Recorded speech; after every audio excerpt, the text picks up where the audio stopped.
Thanks for joining us. I'm Paula Evan with a WBZ News update. Our top stories: a deadly fire in East Boston. Police say one person was killed and several others, including a child, were injured when a massive fire broke through at this home on Ash Street. 5 were rescued from this building on Meridian Street. A child and a firefighter are hospitalized. Crews responded to all of this around 5 this morning. It quickly spread to other structures. At least 30 people are displaced now, and the estimated damage is expected to be about $5 million. We now know that a woman was shot and killed outside a home in Brockton overnight, and the gunman then shot himself. The DA says 56-year-old Sharon Trowers had just returned home from a trip to Jamaica when she was ambushed in a driveway on Ash Street. The gunman, 61-year-old Carlos Brown, was found dead inside the home with a self-inflicted gunshot wound. The DA says the couple had a history of domestic violence. Crews in some communities are working to get ready for this storm on the way. In Leominster, hardware stores that swapped out the winter items need to put away the spring inventory. Instead, shoppers will be in looking for shovels and ice melt. Our next weather alert coverage continues, and let's get a check of the latest forecast with meteorologist Jacob Wyckoff. We do have that next weather alert in effect for the incoming storm. It's going to be an impactful coastal system. We'll start to feel some of the impacts this evening in the form of some light rain, sort of an appetizer to the main course. But more heavy rain, some wet snow north and west of town, even some damaging winds. And at the coastline, beach erosion, outages, it's all on the table for this. I like to call these type of storms the kitchen sink storms because it's everything but the kitchen sink. There's your light showers as you go into the evening. Notice how from Boston, south and east, the best chance for some of those showers. Tomorrow we're going to start out somewhat dry.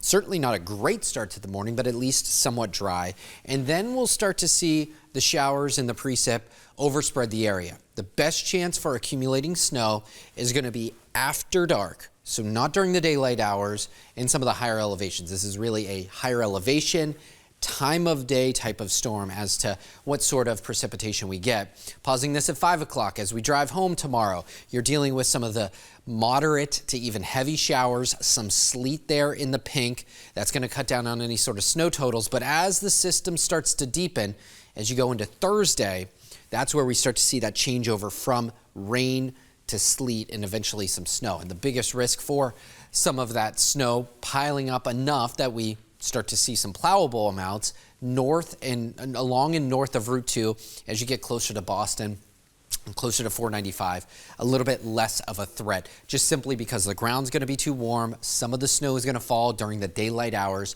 It's just not boding in our favor to break the streak that we currently have going. At the moment, it's over 2 years, 366 days, and we're going to tack on another 367 for this afternoon, and then this will continue. One thing that's also going to continue is our streak of just getting soaked on. We've had 9 events since the start of 2024 that were over an inch. We've had 3 that were over 2 inches. The ground is very soggy. We're going to pick up another 1 to 2 inches of rain with this system. It's not what the doctor ordered, that's for sure. We do have some additional wind gusts that are going to be very, very blustery. Wednesday evening, Wednesday night, I think is going to be the strongest, especially along Cape Ann towards Boston, the South Shore, Cape and Islands. You're talking 50+ mile per hour wind gusts Thursday morning. And then we finally start to see this kind of winding down the later into Thursday we go. So when all is said and done, there are our impact charts, rain and snow causing outages because of the wind, all on the table. Right now we are tracking some of those showers creeping into the picture. I think we're still on some borrowed time. Mid to upper 40s to near 50 degrees for current temperatures in Boston. And our hour by hour forecast takes us only into the mid 40s for our highs. So our full 7-day forecast looks like this. The next couple of days do have the next weather alerts in effect Tuesday, for Wednesday and Thursday rather. Some of those showers and snow showers linger into Friday and Saturday. But you want to hear some good news? It's looking like Monday, Eclipse Day, April 8th, is mainly clear here in New England. Thanks, Jacob. I'm Paula Evan. This has been a WBZ News Update.